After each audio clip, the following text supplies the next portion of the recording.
This is the temporal lobe and the occipital lobe resting over the tentorium cerebri.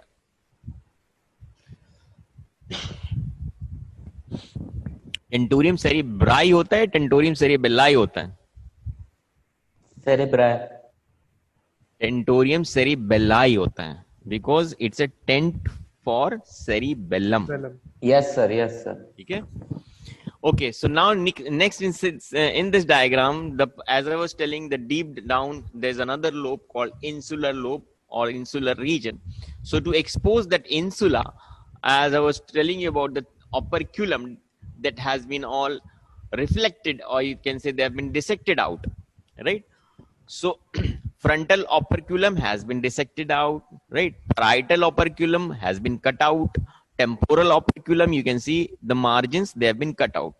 So after reflecting or removing this operculum, there you find is a circular area, nearly circular area has been removed.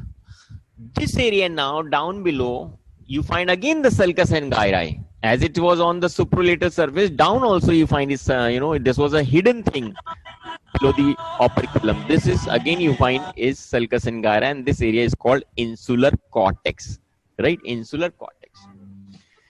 Now in this insular cortex, you find is this central sulcus, like here you have a central sulcus. Here also you have central sulcus centralis. This is central sulcus centralis of the insular cortex. Insular cortex also called island of Riehl. Anterior to this sulcus centralis is this gyrus, right? And this is called gyrus brevia. This is called gyrus breva. And posterior to this sulcus is gyrus longa, right?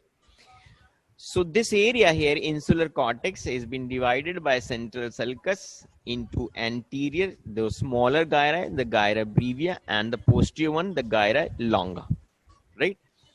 So insular cortex has, anterior, this portion is called anterior insular cortex, anterior to the sulcus centralis, and a posterior insular cortex behind the central sulcus. The prime function, basically the purpose, the role of this anterior insular cortex is for olfaction and taste. Remember, while I was teaching you the olfactory nerve, I told you the functional classification, it was considered as special visceral afferent according to some authors, and some authors consider it as general somatic afferent. The reason was, according to developmental origin, it's, the nasal mucosa is ectodermal, so they say that general somatic afferent hona chahiye olfactory, but the majority, they said it's a functional classification, and olfaction and taste, the gustatory pathway, they are all the same. They have the main functions are mainly the same, so they classify it as olfaction and taste. Both are classified as special visceral afferent. So remember, both taste and smell, it's this anterior insular cortex. Anterior insular cortex is related to taste and smell, while this posterior insular cortex, here you find will be the Broca's area.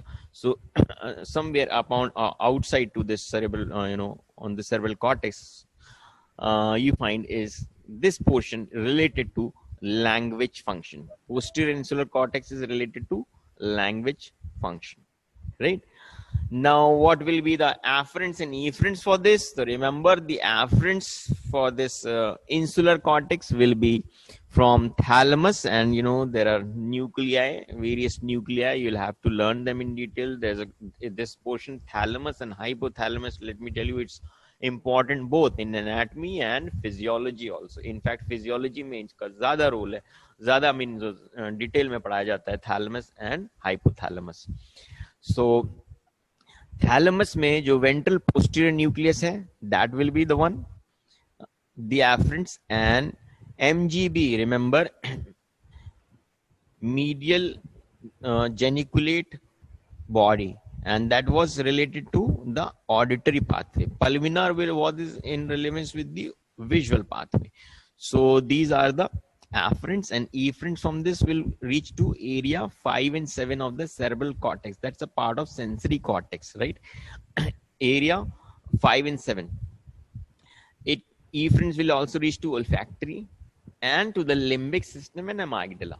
So these will be the efferents from the insular cortex, island of Rhea. The shape of this cortex is a pyramidal area. It's a pyramidal area. If you see on the inferior aspect of the frontal lobe, down below, you remember when I was teaching olfactory pathway, there was anterior perforated substance, right? Which was like, being margined by the lateral and medial olfactory stria. So the apex of this pyramidal area will be directed towards the anterior perforated substance here, and this will be the base of the pyramid, right? So the region of insula is pyramidal area, and the apex of this pyramidal area will be directed towards the anterior